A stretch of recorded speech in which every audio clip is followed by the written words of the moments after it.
Putting out system, weavers producing cloth at home. The merchant distributes the work among the weavers based on the order he had received for cloth. तो जो merchants रहते हैं वो अपने काम को distribute कर देते, बांट देते हैं वीवर्स, फिर जिस अकॉर्डिंग उनको ऑर्डर आता है उस अकॉर्डिंग वो उसको बांट देते हैं. The weavers get the yarn from the merchant and supply him the cloth. फिर वो जो वीवर है यार्न खरीदते हैं मर्चेंट से, उसको सप्लाई कर देते हैं कपड़े में. For the weavers this arrangement seemingly has two advantages. तो वीवर्स के लिए इस अरेंजमेंट को करने के लिए दो एडवांटेजेस है. The weavers do not have to spend the money on the purchase of yarn. वीवर्स को अपना मनी स्पेंड नहीं करना पड़ता यार्न खरीदने के लिए. Also the problem of selling the finished cloth is taken care of. Weavers know from the outset what cloth they should make and how much of it to be woven. जो viewers होते हैं उनको पता है कि कपड़ा कितने से बनेगा और कितना उनको बुनना है. However, this dependence on the merchants both for the raw material and the market means that the merchants have a lot of power. They give orders for what it to be made and pay a very low price for making a cloth.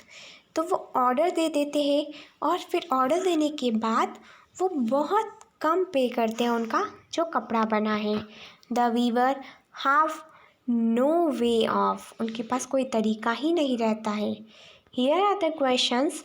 What are the following people doing in the Erode cloth market such as merchants, weavers and exporters?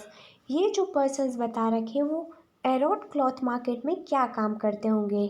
तो पहला दे रखा merchants का क्या work है, viewers का और exporters का. In what ways are the weavers dependent on the cloth merchants. किस तरीके पे, किस आधार पर वीवर्स मर्चेंट्स पर डिपेंडेंट है. So, the weavers have no way of knowing who they are making the cloth for at what price it to be sold. Weaver को नहीं पता रहता है कि वो ये कपड़ा कि ये कौन कपड़ा बना रहा है और ये किस प्राइस में इस कपड़े को बेचेंगे. At the cloth market the merchant sell the cloth to the garment factory. फिर क्लॉथ मार्केट के जो मर्चेंट्स रहते हैं वो उसको गारमेंट फैक्ट्री में सेल आउट कर देते हैं. And this way the market works more in favour of the merchants. तो ये मार्केट बहुत ज़्यादा लाभदायक है उनके फेवर के लिए. सो weavers invest all their saving or borrow the money at the high rate of interest to buy the looms. तो जो weavers रहते हैं वो अपनी सेविंग का बहुत बड़ा हिस्सा इन्वेस्ट करते हैं या तो फिर किसी से पैसा उधार लेते हैं at a very high interest rate ताकि वो लूम खरीद सके. Each loom cost 20,000. So small weaver with 2 loom has to invest 40,000. तो जो स्मॉल वीवर्स रहते हैं उनको 2 लूम खरीदने के लिए 40,000 रुपये इन्वेस्ट करना पड़ता है. The work on this loom can not be done alone. तो जो लूम का काम है वो अकेले नहीं कर सकते हैं. The weaver and the another adult member. जो वीवर्स और जो दूसरे अडल्ट मेंबर से of the family work upon 12 hours a day to produce a cloth. तो वो जो वीवर और उनकी फैमिली के जो एडल्ट मेंबर हैं वो दिन के 12 घंटे काम करते हैं ताकि वो कपड़ा प्रोड्यूस कर सके, क्लॉथ प्रोड्यूस कर सके. For all this work they earn about 3,500 per month. और ये सब काम के लिए उनको सिर्फ 3,500 रुपये ही महीने के मिलते हैं. The arrangement between the merchant and the weaver is an example of putting out system. So merchant और वीवर्स के बीच का जो अरेंजमेंट है वो एक पुटिंग आउट सिस्टम का एग्जाम्पल है.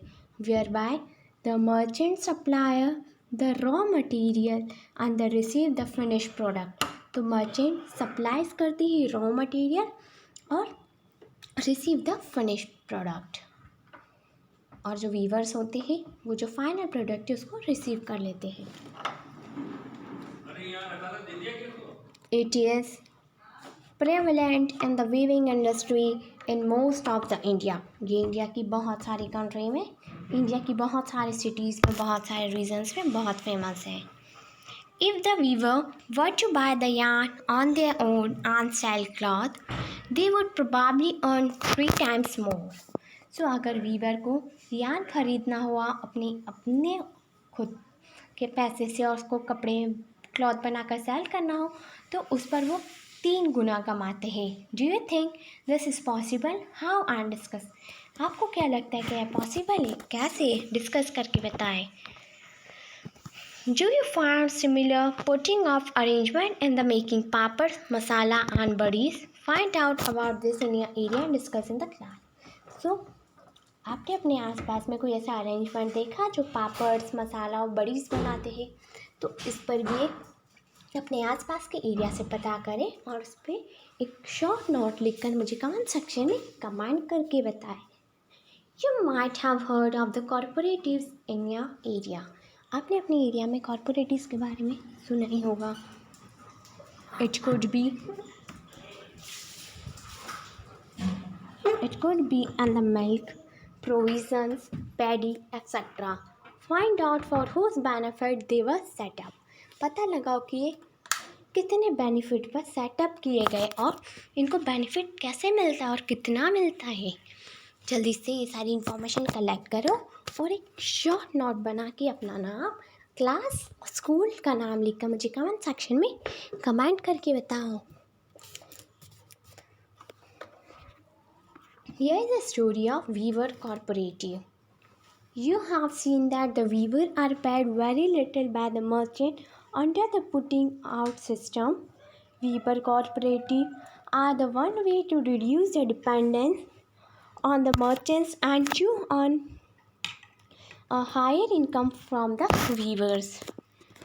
In a cooperative, people with common interest come together and work for their mutual benefits.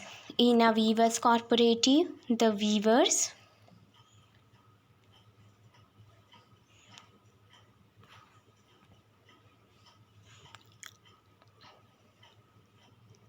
In a cooperative, people with the common interest come together and work for the mutual benefits. In the weavers cooperative, the weaver form a group and take up the certain activity collectively. They procure yarn from the yarn dealer and distribute it into among the weavers.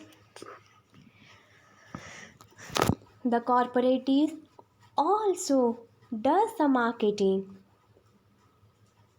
So the role of the merchant is reduced and the weavers get a very fair price on the cloth. At times, the government helps the cooperative by buying the cloth from them at a reasonable price. For instance, the Tamil Nadu government runs a free school uniform program in the state. The government produces the cloth for the program from the Parloom Weavers Cooperative. Similarly, the government buys the cloth from the Handloom Weavers Cooperative and sell it through stores known as the co-optex.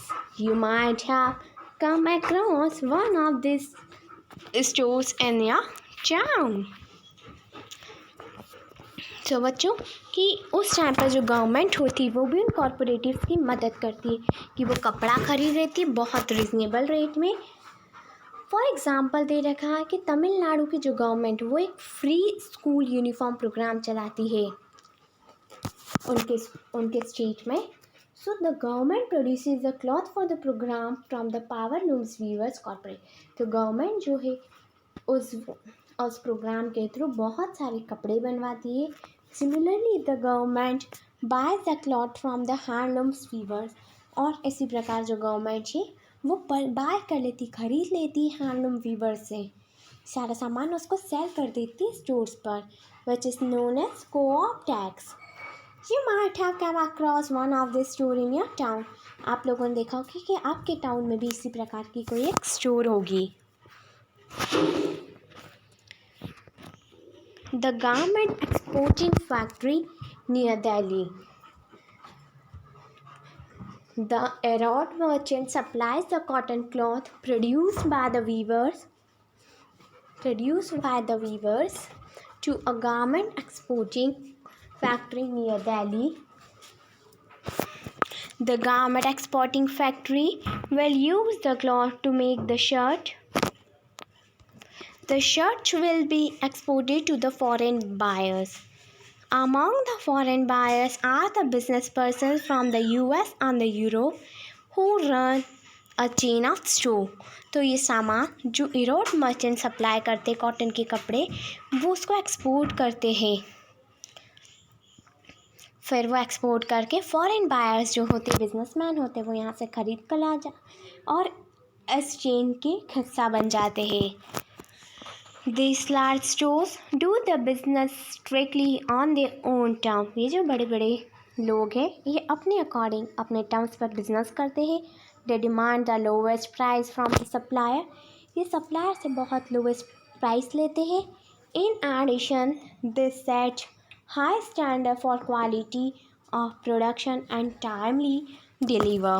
और फिर ये production quality standard देखते हैं और फिर इसको time पर deliver कर देते हैं. Any defect or delay in the deliver as default with strictly. अगर कोई डिफेक्ट या डिलीवरी में कोई डिले होता है तो ये स्ट्रिक्टली डिलेड है. So the exporter tries his best to meet the conditions set by the powerful buyer. तो जो एक्सपोर्टर्स है वो पूरा ट्राई करते हैं कि उनकी कंडीशंस फॉलो अप हो जाए. Faced with such pressures from the buyers, the garment exporting factories in turn try to cut the cost. They get the maximum work out of the work at the lowest possible wages. This way, they can maximize their own profits and also supply the garments to the foreign buyers at the cheapest rate. तो फिर जो उन पर pressure आ जाता है बाहर वो जो गारमेंट एक्सपोर्टिंग फैक्ट्री है वो try to cut the cost, तो उसकी कॉस्ट को कम कर देते हैं और फिर वो they get the maximize work out of the work at the lower possible wages. वो कम वेजेस पर वर्कर से ज़्यादा काम करवाते हैं. This way they can maximize their own profit and also supply the garments. इस वजह से ये अपना प्रॉफिट बढ़ा लेते हैं और सामान को सप्लाई कर देते हैं फॉरेन बायर्स और बहुत सस्ते प्राइस में. So what are the demands foreign buyers make on the garment exporter. कौन कौन से डिमांड्स फॉरेन बायर ने रखी होगी गारमेंट एक्सपोर्टर्स पे. Why do the garment exporter agree to this demands. Garment exporter ने एग्री क्यों किया उनकी डिमांड्स पर. The next is how do the garment exporter meet the conditions set by the foreign buyers. So garment exporters किन किन conditions पर set होते हैं foreign buyers की. So the Impex garment factory has 70 workers. जो Impex garment factory है वहाँ पर 70 workers है. Most of them are women. Most of these workers are employed on the temporary basis. उनमें से जो ज़्यादातर वर्कर्स है वो टेम्प्रेरी बेसिस पर एम्प्लॉयड है. This means that whenever the employer feels that the worker is not needed, the worker can be asked to leave. जब उनके मालिक को वर्कर की नीड नहीं होती है तो उन वर्कर्स को निकाल देते हैं. Workers wages are fixed according to their skill. उन वर्कर्स की वेजेस फिक्स्ड है उनके स्किल्स के according. The highest paid among the workers are the tailor who got around 3,000 per month. तो जिसको सबसे ज़्यादा पेड मिलती है वो वहाँ पर है टेलर जिसको 3,000 रुपये महीने का मिलता है. Women are employed as helpers for thread cutting, booting, ironing and packing. These jobs have the lowest wages as shown in the figure. Payment to the workers per month. Tailoring 3,000. Ironing 1.1 rupee 50 paisa per piece. Checking 2,000. Threading, cutting and booting 1,500. So why do you think more women are employed in the Impex garment factory? Discuss.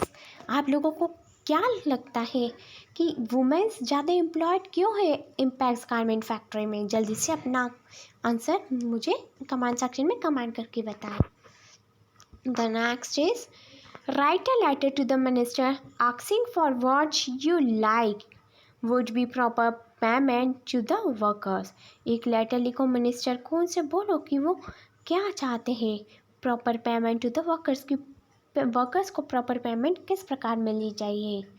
The next is the shirt below shows the profit made by the business person. ये जो shirt है नीचे वो profit बताता है business person का।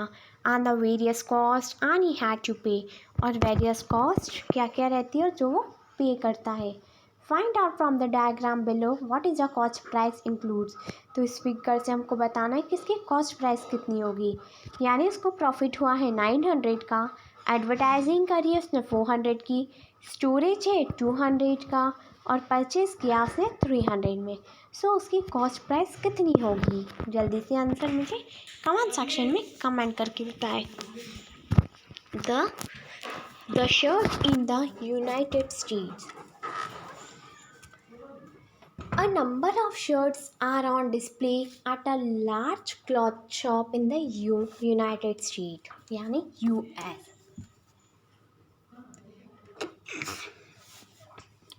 बहुत सारी वैरायटी के जो शर्ट्स होते हैं वहाँ पर डिस्प्ले किए जाते हैं। And the price at $26। This is each shirt sell 26 और अराउंड $26 और अराउंड 1800। मतलब वहाँ का डॉलर हमारे इंडिया करेंसी में देखें तो हमारे यहाँ पर वो शर्ट होगा 1800 का।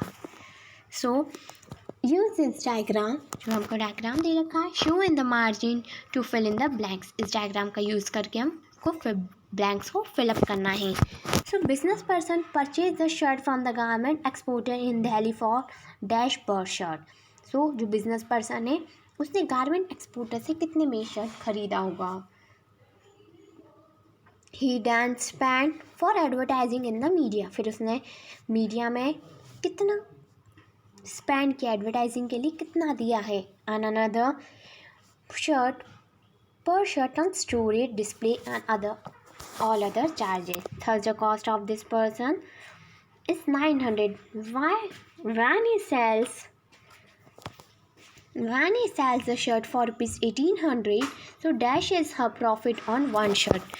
तो उसको टोटल खर्चा आया 900 रुपये का, और अगर उसने शर्ट बेच दी 1800 रुपये में तो उसको कितना प्रॉफिट मिला उस पर शर्ट पर, एक शर्ट पर।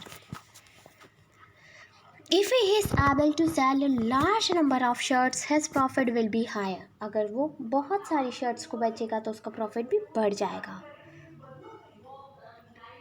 The garment exporter sold the shirt at 300 per piece. Garment exporter ने ये शर्ट 300 रुपये में बेची। फिर the cloth and other the raw material, ये फिर ये कपड़ा, ये क्लॉथ और जो सारे रॉ मटेरियल थे उसका कॉस्ट लगा 100 रुपीज़ पर shirt. So the worker wages cost another 25 पर पीस। फिर वर्कर को 25 रुपये एक्स्ट्रा देने पड़े। The cost of running is office camp ₹25 पर shirt. Can you calculate the profit per shirt of the garment exporter. क्या आप कैलकुलेट कर सकते हैं। Here the question, compare the earning per shirt of the worker in the garment factory. हमको compare करना है कि हर शर्ट का प्राइस क्या होगा गारमेंट फैक्ट्री में और गारमेंट एक्सपोर्टर में, फिर बिजनेस पर्सन्स जो मार्केट में करते हैं जो कि एब्रॉड में है। और व्हाट यू फाइंड, आपने क्या देखा कि कितना प्रॉफिट कमाते हैं वो लोग। The next is what are the reason that the business person is able to make the huge profit in the market. क्या क्या रीज़न हो गए जिससे वो बिजनेस पर्सन बहुत प्रॉफिट कमाता है बाज़ार में।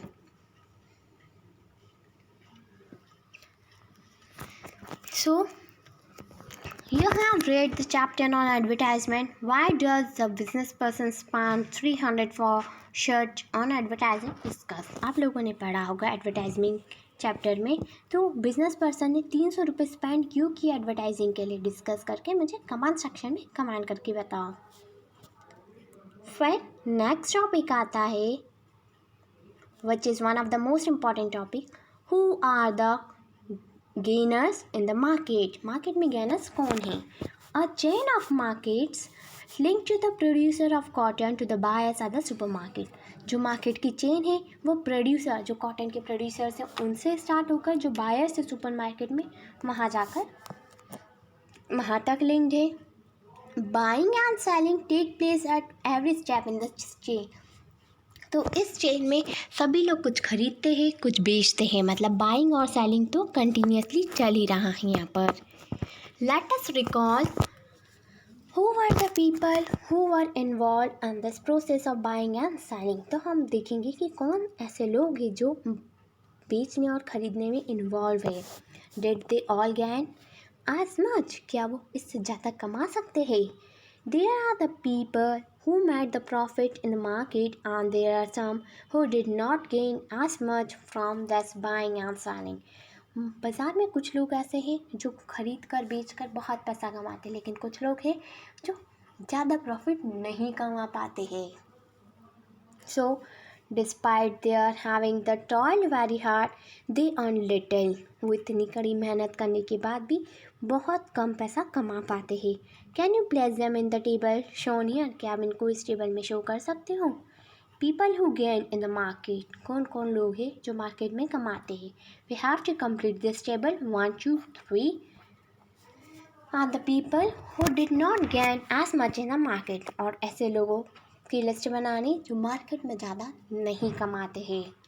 आई होप बच्चों कि आपको ये टॉपिक अच्छे से समझ में आया होगा और आपको इस टॉपिक से रिलेटेड कोई भी डाउट नहीं है। अगर फिर भी आपको डाउट है तो मुझे कमेंट सेक्शन में कमेंट करके बताएं।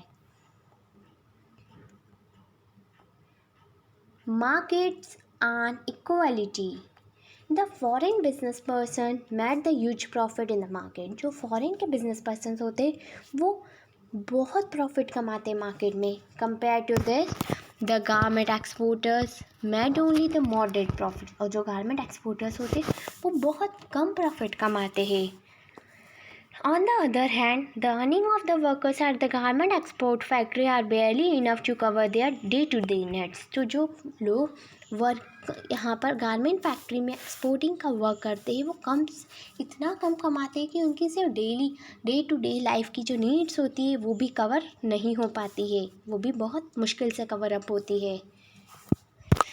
Similarly, we saw the small cotton farmers and the weavers at the road putting in long hours of hard work. जैसे कि हम लोगों ने देखा कि कुछ छोटे छोटे फार्मर्स होते, कॉटन फार्मर्स होते हैं, कुछ वीवर्स होते हैं अराउंड में जो कि अपना बहुत सारा समय हार्ड वर्क करने में निकालते हैं। But they did not get a fair price in the market for what they produce. पर उनको उसके लिए फेयर प्राइस नहीं मिलता है बाज़ार में। द मर्चेंट्स और the traders are somewhere in between. तो यहाँ पर मर्चेंट्स और ट्रेडर्स आ ही जाते हैं उनके बीच में। Compare to the weavers they have earned more but it is still much less than the exporter. Weavers के कंपैरिजन में वो बहुत ही कम कमाते हैं। thus not everyone gains equally in the market। वैसे तो सभी लोग इक्वली नहीं कमाते हैं बाज़ार में। Democracy is also about getting a fair wages in the market. तो डेमोक्रेसी इसलिए भी है कि सभी को फेयर प्राइस मिले, सभी को सही प्राइस मिले बाज़ार में। But whether it is Kanta और Swapna its family does not earn enough, how would they think of themselves as equals to other. जैसे कि हम स्टोरी पढ़ी थी कांता और स्वप्ना की कि उनकी फैमिली ज़्यादा नहीं कमाती है तो वो लोग इक्वल कैसे हुए।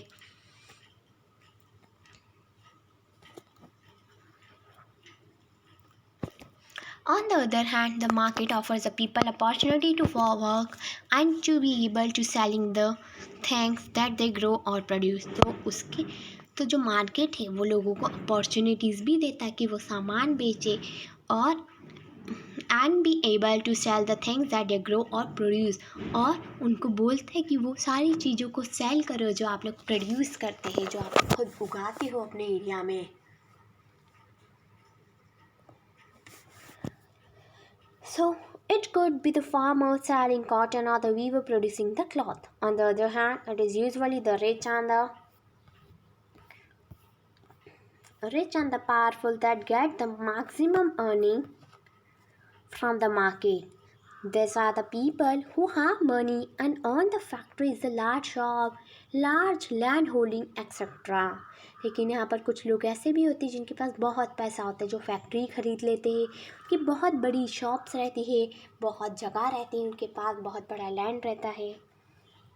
The poor have to depend on the rich and the powerful for the various things. और जो पुअर लोग रहते हैं वो डिपेंड रहते हैं रिच लोगों पर, जिनके पास ज़्यादा पावर्स है, ताकि वो उनको जॉब दे दें, उनके अंडर वो काम कर सके. They have to depend for the loans as in the case of Swapna the small farmer. तो वो लोन्स पर डिपेंड करते हैं, जैसे कि स्वप्ना का केस था जो कि स्मॉल फार्मर है. For raw material and marketing of this goods. Raw material के भी लिए भी और मार्केटिंग, इन सारे सामान की मार्केटिंग के लिए भी. Weavers in the putting out system. So, and most often for employment, workers at the garment factory, because of this dependence, the poor are exploited in the market. इस डिपेंडेंस की वजह से जो गरीब लोग हैं वो बहुत ही ज़्यादा दूसरे लोगों पर डिपेंडेंट है. So, there are ways to overcome this, such as forming the cooperative or the producer and ensuring that law are followed strictly. In the last chapter, you will read about how one such fish workers cooperative was started on the Tawa river. तो last chapter में हम लोगों ने पढ़ा था कि कैसे एक फिश वर्कर जो मछलियों का काम करता था, उसने स्टार्ट किया अपना कॉर्पोरेटिव का काम तवा रिवर पर. I hope बच्चों you understand each and every topic of this video, and if you have any query then comment in comment section. Thank you. Have a nice day.